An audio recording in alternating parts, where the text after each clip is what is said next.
সে ছাত্র হিসেবে যোগ দেওয়ার আগে পর্যন্ত বিশ্বভারতী যেখানে উনি লিখছেন, বিশ্বভারতীর ছাত্ররা ভরতনাট্যম ভাবতো নৃত্যকলা চর্চা একমাত্র মেয়েদের পক্ষে উপযুক্ত, ছেলেদের উপযোগী নয়। কিন্তু বাসুদেবানের নাচ দেখার পর ছাত্রদের মধ্যে অনেকের মনে সে ধারণা ভেঙে যায়। কিছু ছাত্রের মনে তার কাছে নাচ শিখবার ইচ্ছাও জাগলো। তিনি তা শেখাতে পারেননি, এর কারণ তিনি যে ঢঙে নাচতেন তা বিধিবদ্ধ নির্দিষ্ট নাচের প্রথা নয়। ভরতনাট্যমে কতগুলি নৃত্যভঙ্গিকে পায়ের ছন্দে গেঁথে মনের একটি আবেগকে প্রকাশ করবার চেষ্টা করতেন। এই নাচকে বলা যেতে পারে ভরতনাট্যম নৃত্যভিত্তিক এক প্রকার ভারতীয় মডার্ন ডান্স। সম্পূর্ণ অনিয়মিত নাচ বিধিবদ্ধ নিয়মে শেখানো সম্ভব ছিল না। বাসুদেবান শান্তিনিকেতনে তার নৃত্যের কোনো স্থায়ী ছাপ রাখতে পারে। এটা যেমন একদিকে কি, সেরকম বাসুদেবান শান্তিনিকেতনকে অন্তত দেখিয়েছিলেন যে পুরুষের একটি আলাদা নৃত্য আছে। এরপর শান্তিদেব ঘোষ লিখছেন যে গরমের ছুটিতে গুরুদেব শান্তিনিকেতনে ছিলেন। 25শে বৈশাখ গুরুদেবের জন্মোৎসব নৃত্যগীতের দ্বারা অনুষ্ঠানভাবে ঠিক হয়েছিল। তা শেষ করে মে মাসের 3য় সপ্তাহে শান্তিনিকেতন থেকে মাদ্রাজ পৌঁছান তিনি।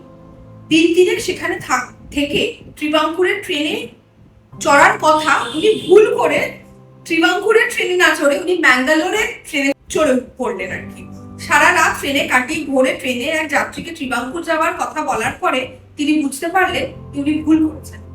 যাত্রীদের সঙ্গে পরামর্শ করে শোরনুর জাংশন নেমে, শোরনুর হচ্ছে কেরালা কালামান্ডালামের সব থেকে নিয়ারেস্ট জাংশন, নেমে এর্নাকুলাম যাবে বলে স্থির করলেন, করে অন্য ট্রেনে চললেন।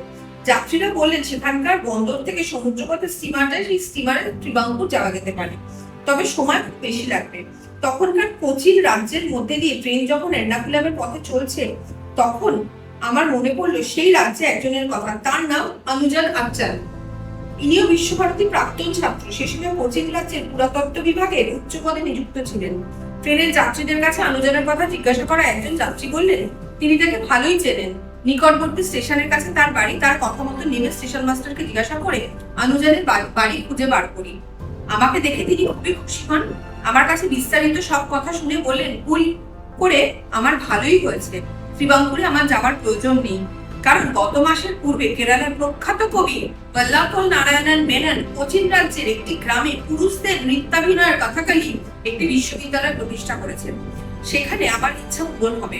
তার কাছেই প্রথম জানলাম ত্রিবাঙ্কুর থেকে যে পুরুষের নৃত্যের কথা আমাকে জানানো হয়েছিল। কোচিন রাজ্যের এই বিশ্ববিদ্যালয়টি তারই চর্চার জন্য খোলা হয়েছে। নাচের নাম কথাকলি। এই প্রথমবার একজন বাঙালি কথাকালীর নাম শুনছে।